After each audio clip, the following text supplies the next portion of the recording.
کتنا ہی بڑا دعویدار ہو ہمارے پاس جوہر عقل پائی جاتی ہے، لیکن ایسے انسان کا دور دور تک عقل سے کوئی تعلق اور کوئی سروکار نہیں ہے۔ اور جنت کے حصول کے لیے یہ دونوں لفظ جو ہے اسی حدیث میں موجود ہے کہ العقل ما عبد بہ الرحمن و مکتسب بہ الجنان، عقل وہ ہے جس سے معبود کی، رحمان کی، خدا برحق کی عبادت کی جائے اور جنت کو حاصل کیا جائے۔ اس کا مطلب یہ ہے کہ جنت کا حصول ناممکن ہے جب تک انسان دین کے تقاضوں کو پورا نہ کرے۔ اور جب بات یہاں تک آ گئی کہ جب تک دین کے تقاضوں کو پورا نہ کیا جائے، یہ لفظ بدل کر کہنے دیجئے، دین نے ہمارے لیے اس زندگی میں جس راستے کا تعین کیا ہے، اگر ہم اس راستے پر چلتے رہے تو یقیناً ہم ایک نہ ایک دن اس منزل کو طے کر لیں گے اور ہماری منزل کا نام جنت ہوگا۔ اور اگر وہ راستہ جو دین نے ہمارے لیے معین نہیں کیا ہے، ہم نے اس راستے کو اختیار کر لیا، تو آپ یقین جانیں چلتے تو رہیں گے، لیکن ہر چلنا انسان کو ہدف سے قریب نہیں کرتا۔ ایک سوال بھیجے محمد صلی اللہ محمد و آل محمد۔ میرا گھر قریب خانہ رانی منڈی میں ہے، رانی منڈی پورب کے سندھ میں، یعنی یہاں سے پورب کے سندھ میں ہے۔ اب ہم چلنا شروع کر دیں پشچم کے سندھ میں یا اتر کے سندھ میں یا دکشن کے سندھ میں، اور اس کے بعد یہ سوچیں کہ چلنے کے نتیجے میں ہم اپنے گھر پہنچ جائیں گے، یقین جانیں جتنا زیادہ ہم چلتے جائیں گے اتنا زیادہ اپنے گھر سے یعنی اپنی منزل سے دور ہوتے جائیں گے۔ تو ہر چلنا انسان کو ہدف تک نہیں پہنچاتا جب تک کہ صحیح راستے پر انسان کے قدم آگے نہ بڑھے۔ ایک صلوات بھیجیں محمد۔ کہیں سے بھی غلط راستے کا تعین کر لیا، ہم لاکھ کوشش کرتے رہیں، اپنے کو سوچوں پہ ڈالتے رہیں، مسائل میں ڈالتے رہیں، پریشان رہیں، اور جب بھی کوئی ہم سے کہے جناب آپ کا ہدف کیا ہے؟ کہ ہدف میرا جنت ہے، کیا آپ دیکھ نہیں رہے میں چل نہیں رہا ہوں؟ تو ہر چلنا انسان کو جنت تک نہیں پہنچائے گا جب تک کہ وہ قدم راہ دین پر نہ ہو۔ اور جب بات راہ دین کی آ گئی تو پھر جس بات کی میں برابر وضاحت کر رہا ہوں اسی کو تھوڑا سا آگے بڑھا کر کے، جب بات دین کی آ گئی، العقل ما عبد بہ الرحمن، دین نے جو طریقہ عبادت اور جو طریقہ بندگی ہمیں سکھایا ہے، جب ہم اس بتائے ہوئے طریق پر عبادت کریں گے اور اس طریقے سے بندگی کریں گے تو یہ سلیقہ اور یہ طریقہ ہمیں جنت سے قریب کر دے گا۔ یعنی جب تک اللہ کی عبادت نہیں ہوگی اس وقت تک جنت کا تصور نہیں ہوگا، اور جیسے جیسے اللہ کی عبادت ہوتی جائے گی اور ہم برق عبادت پروردگار ہوتے جائیں گے اتنا ہی زیادہ ہم جنت سے قریب ہوتے جائیں گے۔ اور جب بات یہاں تک آئے گی اور پھر کسی نے پوچھا کہ جناب یہ مفہوم عبادت کیا ہے، تو جو عبادت کی صورتیں ہیں موٹے طور پر نماز پڑھ لیجیے اور روزہ رکھ لیجیے اور حج کرنے چلے جائیے اور زکوٰۃ دے دیجیے اور خمس نکال دیے وغیرہ وغیرہ، اس کو پیش کر دیا جاتا ہے۔ یقیناً یہ سب عبادتیں ہیں، میرے کہنے کا مقصد کہیں سے یہ نہیں ہے کہ نماز عبادت نہیں ہے، روزہ عبادت نہیں ہے، یہ سب عبادت کی صورتیں ہیں، لیکن اصل عبادت نہیں ہے۔ اصل عبادت یہ ہے کہ اللہ کی مرضی معلوم کی جائے اور اس کے سامنے سر تسلیم کو جھکا دیا جائے۔ صلوات بھیجے محمد محمد و آل محمد۔ 2-3 روز پہلے اپنی مجلس میں میں نے کہا تھا ہو سکتا ہے کہیں پر نماز کا نہ پڑھنا عبادت ہو، اور اس کی میں نے آپ کے سامنے مثالیں بھی دی تھی، ورنہ مصلی پر آ گیا، وضو بھی کر لیا، تکبیرۃ الاحرام بھی کہہ دی کہ اتنے میں ایک شور اٹھا کہ پڑوس میں گھر میں آگ لگ گئی ہے، اگر میں اپنی نماز کو مکمل کروں گا تو ممکن ہے کہ وہ آگ شدید ہو جائے اور وہ شدید آگ کسی مرد مومن کی زندگی کو ضائع کر دے، کسی کو شدید نقصان پہنچ جائے، اس کی حیات خطرے میں پڑ جائے، تو وہ نماز جس کی اتنی زیادہ شریعت میں تاکید کی گئی ہے، اسی شریعت نے، اسی دین نے آواز دی کہ نماز توڑ دو، مصلی کو چھوڑ دو اور دوڑ کر کے ایک انسان کی زندگی کو بچا لو۔ اگر تم نے ایسا کر لیا تو جس نے کسی ایک نفس کو بچا لیا اس نے گویا کہ تمام عالمین کو بچا لیا۔ صلوات بھیجے محمد صلی اللہ محمد و آل محمد۔ پہنچنے کے بعد یعنی ہمیں بہت ہی باشعور ہونا چاہیے، بے شعوری کے عالم میں نہیں ہونا چاہیے، ہمیں اچھی طرح سے ہر لمحے غور کرنا پڑے گا کہ کون سا عمل اس وقت مطلوب خالق ہے. اب یہاں سے گفتگو شروع کر رہا ہوں. کون سا عمل مطلوب خالق ہے؟ جب مطلوب خالق عمل کا پتہ لگ جائے تو پھر اسی راہ پر چلنے کا نام عبادت ہے. خدا اگر نماز پڑھنے کے لیے کہہ دے تو نماز پڑھنا عبادت، چھوڑنے کے لیے کہہ دے تو چھوڑنا عبادت. ماہ رمضان میں روزے کا حکم دیا، روزہ رکھنا عبادت.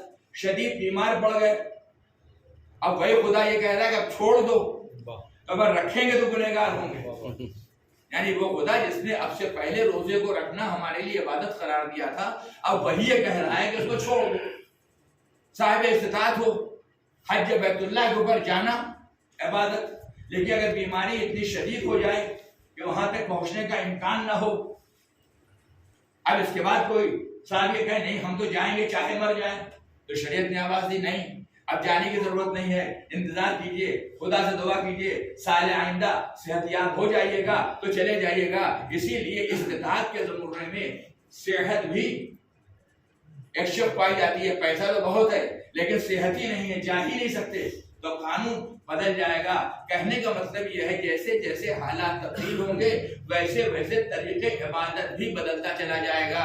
ایک انسان ہے، اس کی ذمہ داری ہے کہ مثلا کھڑے ہو کے نماز پڑھے، حالات تبدیل ہو گئے، شریعت نے کہا بیٹھ کے پڑھو اور تبدیل ہو گئے، کہا لیٹ کے پڑھو اور تبدیل ہو گئے، کہا اشارے سے پڑھو. جیسے جیسے حالات تبدیل ہو گئے طریقہ عبادت ہے جو بدلتا چلا گیا. اگر ہم اسی اسپرٹ کو اچھی طرح سے سمجھ لیں تو آپ یقین جائیں گے کہ زندگی کے 365 دن میں ایک لمحہ ایسا نہیں آئے گا جو ہم راہ عبادت سے دور ہوں.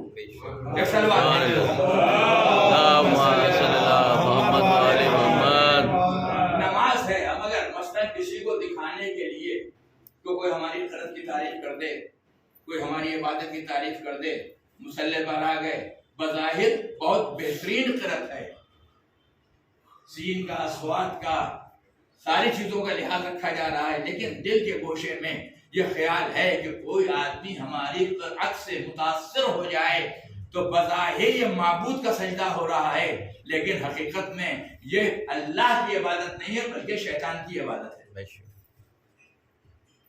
یہ ساری جو عبادتیں ہیں یہ در حقیقت انسان کو انسان بنانے کے لیے. تو قرآن مجید کیا ہے جس کو میں نے سرنامہ صحبت قرار دیا، لقد خلقنا الانسان فی احسن تقویم، ہم نے انسان کو بہترین ساخت کر پیدا کیا. یہ جتنے بھی طریقے عبادت ہیں وہ صرف اور صرف اس لیے ہیں کہ ہم تم کو ان عبادتوں کے ذریعے سے اس منزل اعلیٰ اور عرفہ تک پہنچا دیں کہ جہاں پر جانے کے بعد انسانیت کو معراج مل جائے. ایک صلوات بھیجے محمد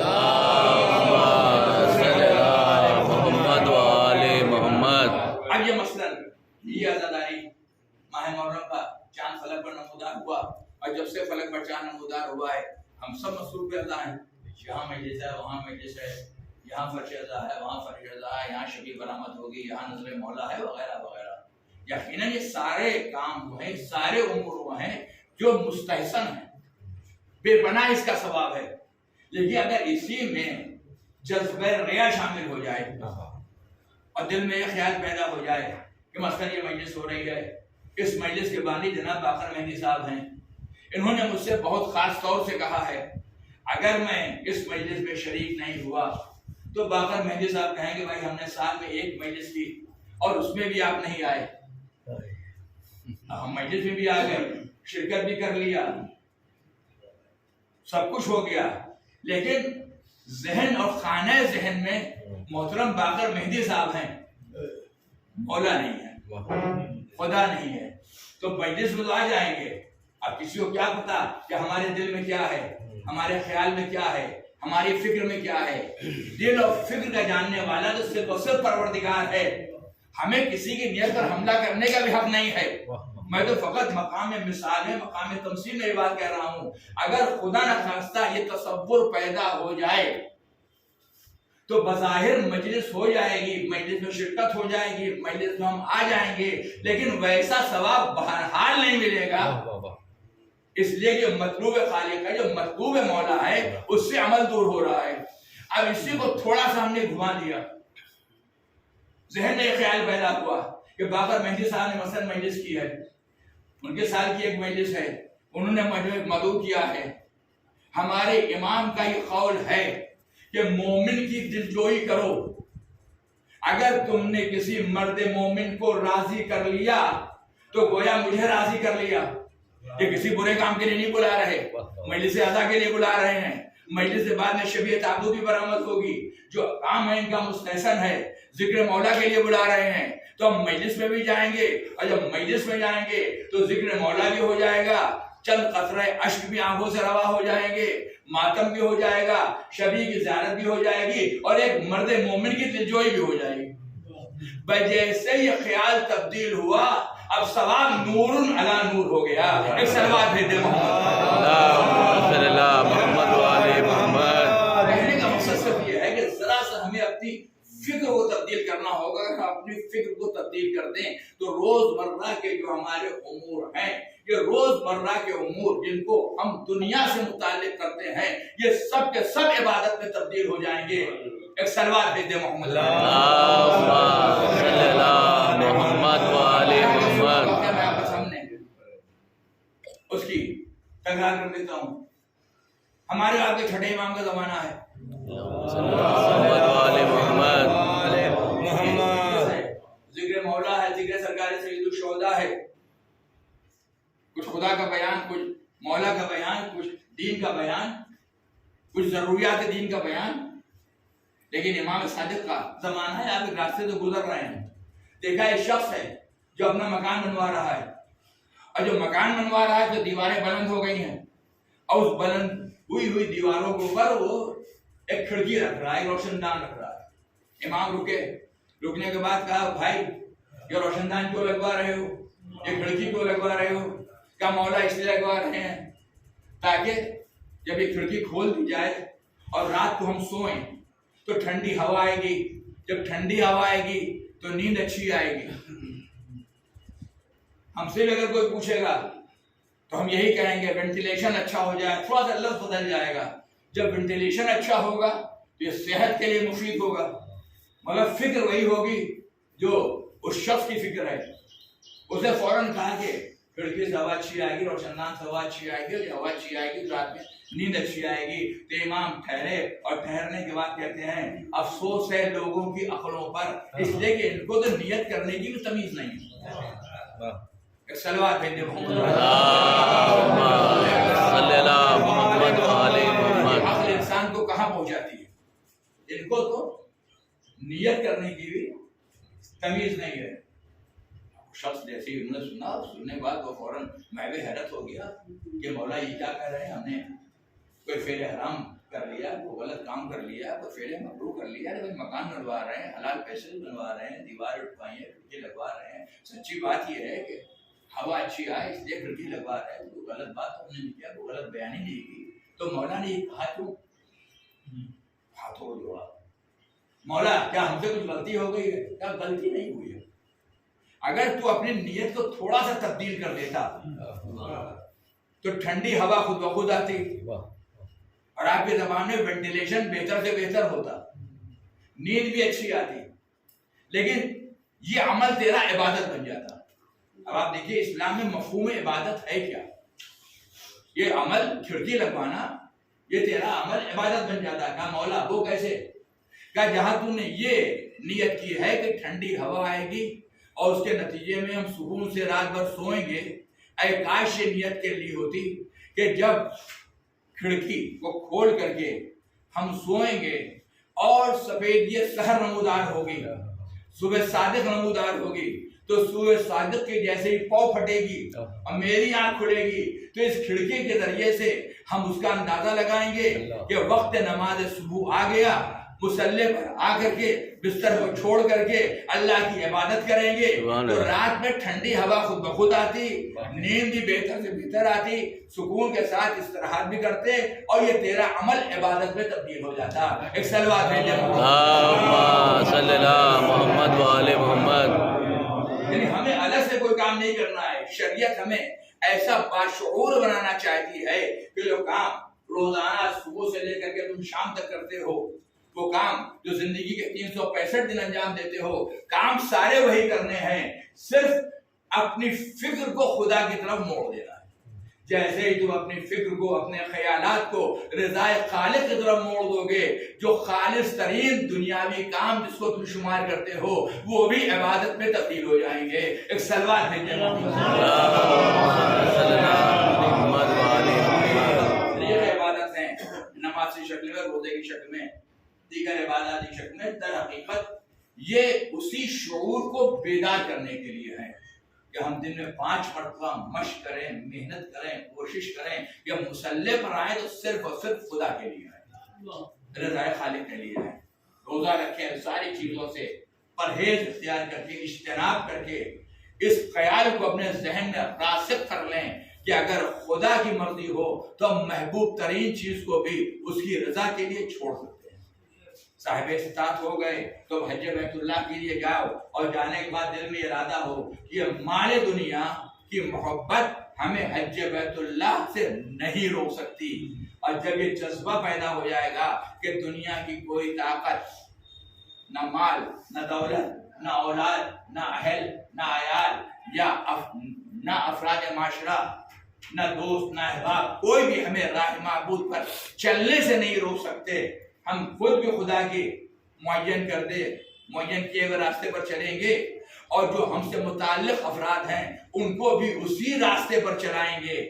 اسی کا نام امر بالمعروف ہوگا، اسی کا نام نہی عن المنکر ہوگا۔ ہو سکتا ہے آپ کے دعوت کے نتیجے میں، آپ کی نہیں کے نتیجے میں آپ کی آواز صدا بصدا ہو جائے، آپ کی آواز پر وہ لبیک نہ کہے، معروف پر عمل نہ کرے، منکرات سے اپنے کو نہ بچائے، لیکن چونکہ آپ نے اپنا فریضہ ادا کر دیا تو پیش پروردگار آپ اپنے معبود سے کہہ سکتے ہیں، اے میرے مالک، ہم نے تیرے راستے کی دعوت دی تھی، ہم نے اس کو بلایا تھا، ہم بری ذمہ ہو گئے، ہمارا ثواب بارگاہ خداوندی میں محفوظ ہو گیا، اور خدا نے ہمیں تسلی دی کہ وہ لوگ جن کے پاس ایمان اور عمل صالح پایا جاتا ہے، الا الذين آمنوا وعملوا الصالحات فلهم اجر غیر ممنون، ان کا اجر بارگاہ خداوندی میں کبھی ختم ہونے والا نہیں ہے۔ ایک صلوات بھیجیں اللہم صلی اللہ محمد و آل محمد۔ کوئی باتیں جملے اسی سے متعلق، اب بات کو تمام کر دو۔ مثلا یہ ایام اعزا ہیں جن کے درمیان سے ہم لوگ گزر رہے ہیں، مجلسیں ہیں، ذکر سرکار سید الشہداء ہے، آنکھوں سے اشک ہے جو بہ رہے ہیں، ماتم کر رہے ہیں، اور آواز کے طور پر، ندا کے طور پر لبیک یا حسین کے نعرے بھی لگا رہے ہیں۔ یقیناً یہ نعرہ اگر دل کی گہرائی میں اتر جائے تو بہت اہم ہے۔ یہ کہنا کہ لبیک یا حسین یعنی مولا ہم حاضر ہیں، اہل علم تشریف فرما ہے، یہ لفظ لبیک کا استعمال کب ہوتا ہے؟ جب پہلے کسی نے بلایا ہو، ہم اس کی آواز پر یہ کہہ رہے ہیں کہ ہم حاضر ہیں، ہم آپ کی آواز پر لبیک کہہ رہے ہیں، بات کو دل کی گہرائی کو اتارنے کے لیے اللہ نے خلیل خدا کو حکم دیا، وَأَذِّن لِلنَّاسِ بِالْحَجِّ، آپ لوگوں کو بلائیے حج کے لیے۔ ابراہیم نے آواز دی، مالک ہماری آواز تحریف و لاغت یہ کہاں تک پہنچے گی، کتنی دور جائے گی؟ بس ایک مرتبہ خدا کی آواز آئی، ابراہیم عمل میں اخلاص ہونا چاہیے، پکارنا تمہارا کام ہے، ہم تمہاری آواز کو اسلاب تک پہنچا دیں گے، ارحام تک پہنچا دیں گے، قیامت تک جتنے پیدا ہونے والے افراد ہیں سب تک تمہاری آواز پہنچے گی۔ اور جب سب تک تمہاری آواز پہنچے گی تو جیسے ہی حج کرنے کے لیے آئیں گے اور تلبیہ کہیں گے تو اس میں بار بار لفظ لبیک کی تکرار ہوگی، لبیک اللہم لبیک، لبیک لا شریک لک لبیک۔ یہ بار بار لبیک کیوں کہا جا رہا ہے؟ یہ لبیک کہنا اس بات کا اعلان ہے کہ کل خلیل خدا نے ہمیں بلایا تھا، ہم نے عالم ارحام میں، عالم اسلاف میں ان کی آواز کو سنا، اس وقت عالم اسلاف سے اور عالم ارواح سے ہم نے لبیک کہی تھی، لہذا اب عالم اسلام میں آنے کے بعد انہیں کی آواز پر ہم لبیک کہتے ہوئے فریضہ حج کو ادا کرنے کے لیے سرزمین مکہ پر آ گئے. یعنی آواز انہوں نے دی، آج ہم کہہ رہے ہیں لبیک. اب ہر منزل پر، جلوس میں، مجالس میں یہ بار بار نعرے لگائے جا رہے ہیں، لبیک یا حسین، لبیک یا حسین. یہ بھی نشاندہی کر رہی ہے کہ کبھی کسی نے ہمیں بلایا تھا، اگر نہ بلایا ہوتا یہ لبیک یا حسین نہ ہوتا. یہ لبیک یا حسین کہنا اس بات کی دلیل ہے کہ کل روز عاشوراء ہمارے مولا نے جہاد کرتے کرتے ایک صدا عرض کربلا سے بلند کی تھی. وہ صدا کیا تھی؟ حل من ناصر ینصرنا، حل من مغیث یغیثنا، حل من معین یعیننا. ہے کوئی جو میری مدد کرے، ہے کوئی جو میری نصرت کرے، ہے کوئی جو ہماری استعانت کرے. کل امام حسین نے کہا تھا حل من ناصر ینصرنا. یہ آواز فقط کربل کی زمین پر رہنے والوں کو یہ نہیں تھی، یہ آواز فقط کسی محدود خطے کے لوگوں کے لیے نہیں تھی، یہ آواز کسی ایک شہر یا کسی ایک ملک کے لیے نہیں تھی. جس طرح سے ابراہیم کی آواز عالم ارحام تک پہنچی، عالم اسلاف تک پہنچی، ویسے ہی فخر ابراہیم کی آواز عالم ارحام تک پہنچی، عالم اسلاف تک پہنچی. کل ہم عالم اسلام میں اس دنیا میں موجود نہیں تھے، ہم نے عالم اسلام میں اس آواز کو سنا جس کو ہم صدائے استغاثہ حسین ابن علی کہتے ہیں. اس آواز کو سننے کے بعد ہم نے کل عالم اسلام میں کہا لبیک یا حسین، اور آج عالم اسلام میں آنے کے بعد جب ذہن کے خانے سے وہ آواز ٹکراتی ہے کہ حل من ناصر ینصرنا، ہے کوئی جو میری مدد کرے، تو دل کی گہرائی سے آواز نکلتی ہے لبیک یا حسین. مولا ہم کربلا میں نہ تھے، ہم آپ کی شہادت سے تقریباً 1400 سال بعد پیدا ہوئے ہیں، لیکن آج بھی ہم صدائے استغاثہ پر، آپ کے بلانے پر لبیک کہنے کے لیے تیار ہیں. مگر عزیزو، بڑا سوچ سمجھ کر کے یہ لفظ لبیک ہمیں اپنی زبان پر ادا کرنا چاہیے. اس لیے ایک لبیک سے مراد فقط جسمانی طور سے اپنے کو کربلا پہنچا دینا نہیں ہے. لبیک سے مراد فقط مقدس سے اپنے پورے جسم کو مس کر دینا نہیں ہے. لبیک سے مراد حسین کے مقصد کو پیش نگاہ رکھتے ہوئے مقاصد حسین ابن علی پر لبیک کہنا ہے.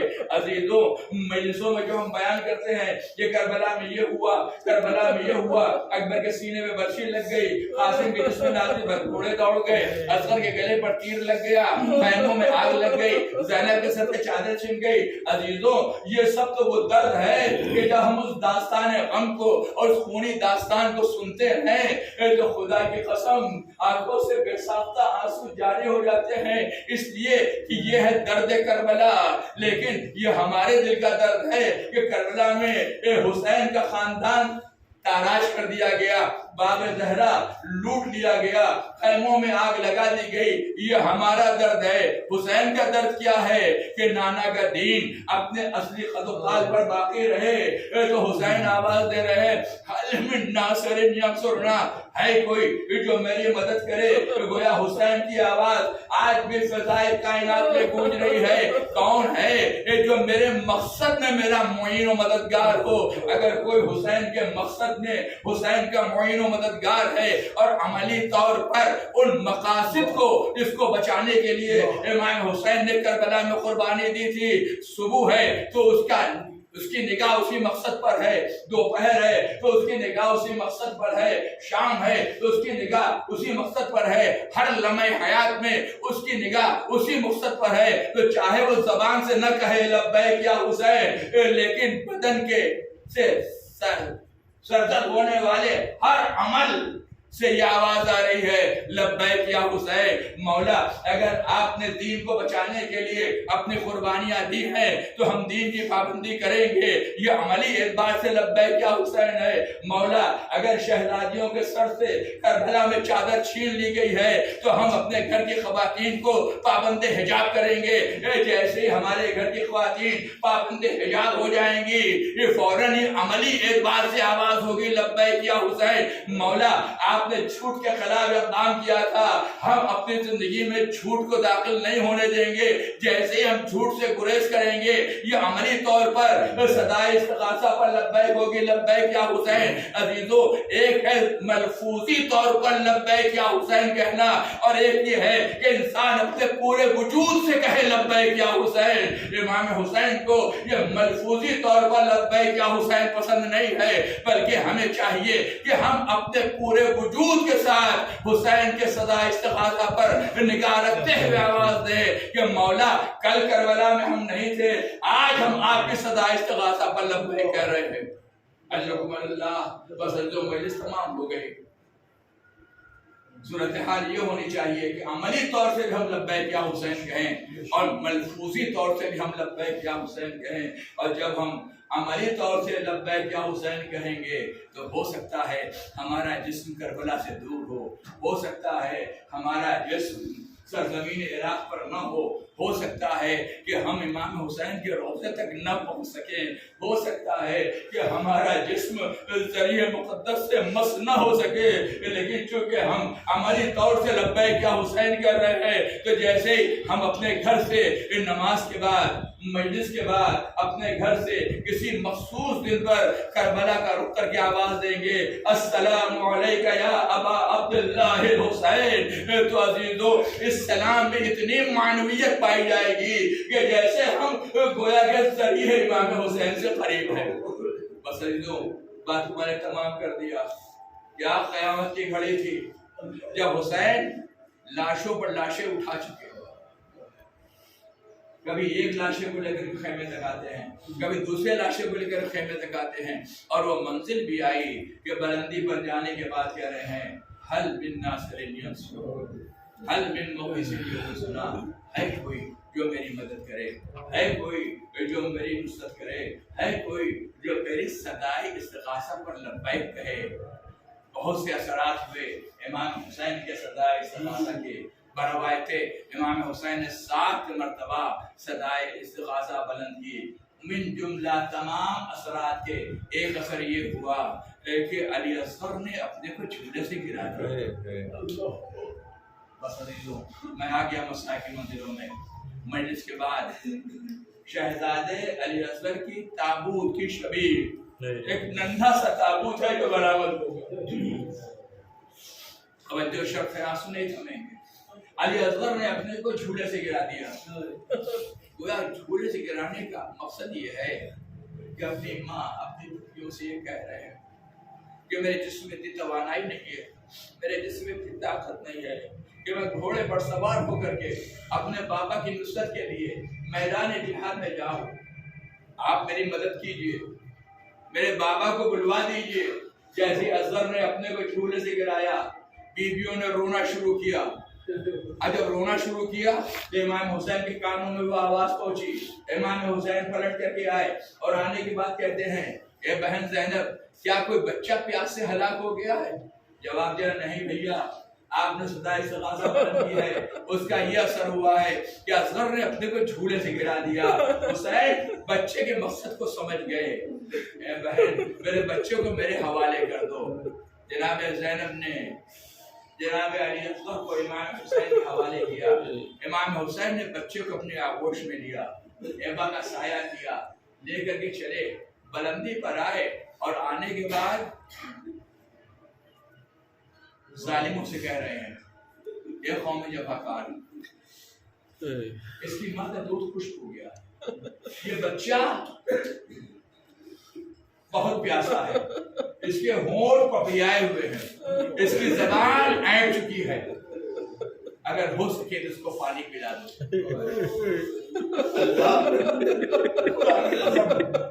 بہت آسان ہے پڑھ دے گا، بہت آسان ہے جملوں کو دہرا دے گا، لیکن آپ سوچیں یہ سوال آپ علی اصغر کے لیے کر کون رہا ہے؟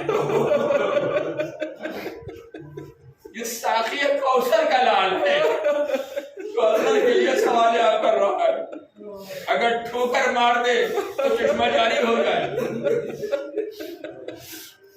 لیکن اپنی بے کسی کو بتانے کے لیے اور ان کے ظلم کو آشکار کرنے کے لیے کہ کیسے ظالم ہے، کیسے درندے ہیں، کیسے شقی اور خلق ہے، نہیں مجھے ایک جملہ کہنے دیجیے جہاں تک میں نے اپنی جہادت کے اخلاق کے ساتھ محدود مطالعے کی بنیاد پر کہتا ہوں، میں نے بہت ڈھونڈا کہ امام حسین نے اس سوال کے علاوہ کسی کے سامنے 10 کا سوال دراز کیا ہو، مجھے نہیں ملا کہ کبھی امام حسین نے، یعنی دنیا امام حسین کے سامنے سوالی بن کر کے آئی ہے، ہر ایک سوال کو پورا کرنے والے کا نام ہے حسین۔ نہیں مجھے کہنے دیجیے جس نے ہمیشہ لوگوں کے سوالوں کو پورا کیا، ہر کے سوال کو پورا کیا، جو جس نے مانگا اس کو عطا کرتے رہے، اس کو سوال آپ کرنا پڑ رہا ہے، اب وہ بھی اپنے 6 ماہ کے بچے کو۔ عزیزو خدا نہ کرے کسی شریف انسان کو کسی کے سامنے ہاتھ پھیلانا پڑے، اور اگر کچھ ایسی مجبوری آ جائے کہ سوال کرنا پڑے، ہاتھ پھیلانا پڑے، تو میں دعا کرتا ہوں پڑھنے والے جب بھی ہاتھ پھیلانے کی نوبت آئے تو کسی شریف النفس کے سامنے ہاتھ پھیلے، کسی ذلیل انسان کے سامنے ہاتھ نہ پھیلے۔ اللہ رے حسین کی مصیبت کہ کائنات کے اس ذلیل ترین انسان کے، ان زنا زادوں کے سامنے حسین کا سوال، اور سوال بھی 6 ماہ کی جان کے لیے پانی کا سوال۔ خدا کی قسم میں سمجھتا ہوں کہ یہ امام حسین کی اتنی بڑی قربانی ہے، اتنا بڑا امتحان ہے،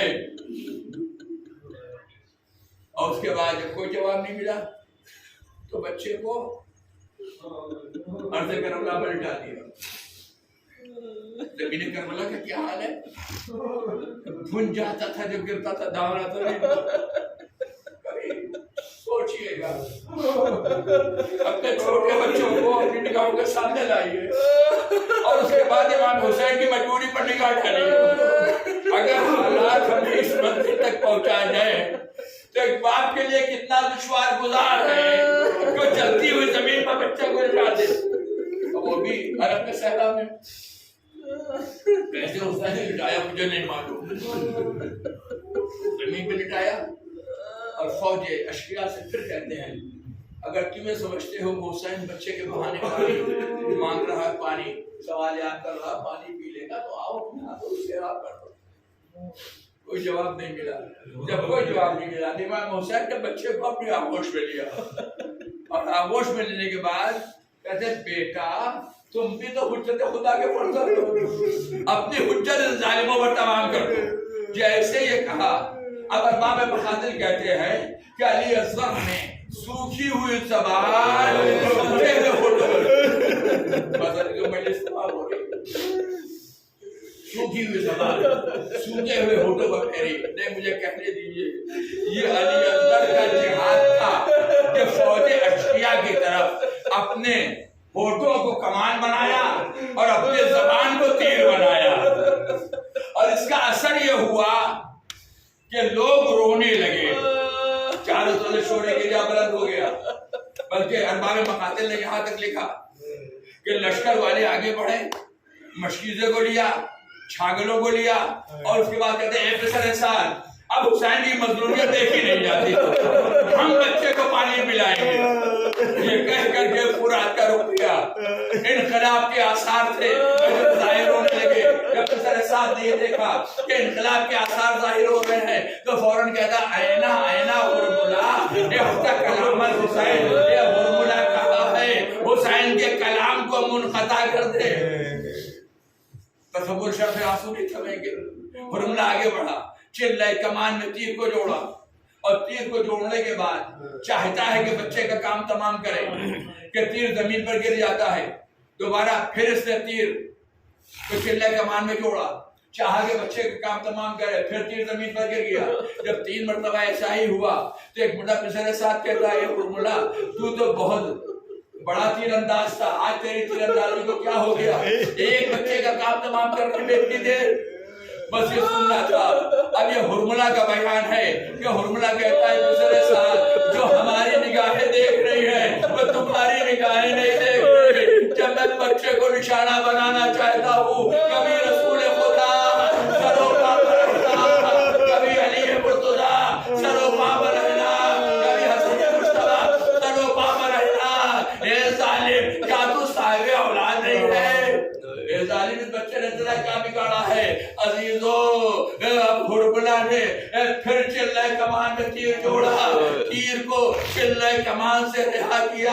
اب ہرملہ کا بیان یہ ہے کہ ہمارا نشانہ تو خطا کر جاتا، اس لیے کہ ہم نے دیکھا کہ بچے کا گلا پست تھا، تیر کی پرواز بلند تھی، لیکن اللہ جیسے ہی بچے نے محسوس کیا کہ ہرملہ کا تیر تیرے باپ کو زخمی کر دے گا، ایک بڑا بچہ ہمکا،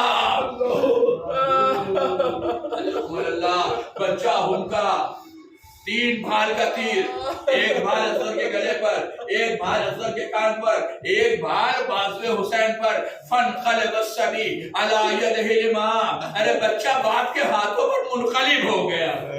بس عزیزو مجلس تمام ہو رہی ہے، امام حسین کی بے کسی، چلو لگا دیا، خون اصغر سے چلو بھر گیا۔ چاہتے ہیں کہ اس خون کو آسمان کی طرف پھینکے۔ آواز آئی حسین اگر اس خون کا ایک قطرہ ہم تک آ گیا تو قیامت تک ایک قطرہ پانی نہیں برسے گا، چاہا کہ زمین کی طرف پھینکے۔ آواز آئی اگر ایک قطرہ زمین تک آ گیا تو قیامت تک ایک دانہ روئیدہ نہیں ہوگا۔ اب میں آپ سے پوچھتا ہوں، ہاتھوں میں خون علی اصغر ہے، زمین نے اس خون کو قبول کرنے سے انکار کیا، آسمان نے بھی اس خون کو قبول کرنے سے انکار کیا۔ آسمان نے کہا اگر ایک قطرہ آ گیا تو قیامت تک پانی نہیں برسے گا، زمین کہہ رہی ہے اگر ایک قطرہ آ گیا تو قیامت تک دانہ نہیں روئیدہ ہوگا۔ تو اب یہ نہ کہیے کہ علی اصغر کا خون امام حسین کے ہاتھوں پر ہے، بلکہ قیامت تک پیدا ہونے والے جتنے نباتات ہیں، چرند پرند حیوانات اور انسان جن کی زندگی پانی پر موقوف ہے، اسے دانہ بھی زمین سے روئیدہ نہیں ہوگا، آسمان سے پانی بھی نہیں برسے گا، جن کی زندگی دانوں اور پانی پر موقوف ہے، بشکل خون علی اصغر سب کی زندگیاں حسین کے ہاتھوں پر ہے۔ اللہ کیسا وہ محسن تھا کہ جس نے اس خون کو اپنے چہرے پر مل لیا، اور آواز اسی طرح میدان محشر میں نانا سے ملاقات کروں گا، اسی طرح میدان محشر میں نانا سے ملاقات کروں گا۔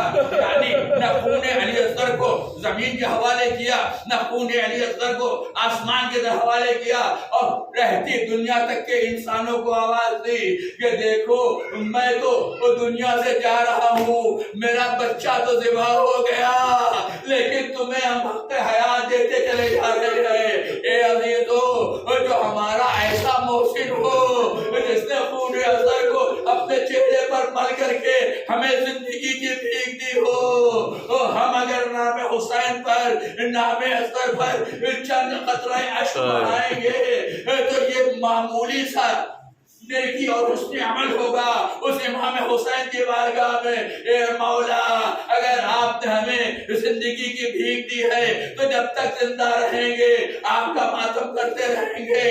خون اصغر کو چہرے پر ملا اور ملنے کے بعد علی اصغر کی میت کو لیا، ایک مرتبہ خیمے کا رخ کیا، اور جب خیمے کا رخ کیا تو خدا کی قسم یہ انداز ہم نے کسی مجاہد کی میت کو لاتے ہوئے نہیں دیکھا، جو انداز ششماہ علی اصغر کی میت پہ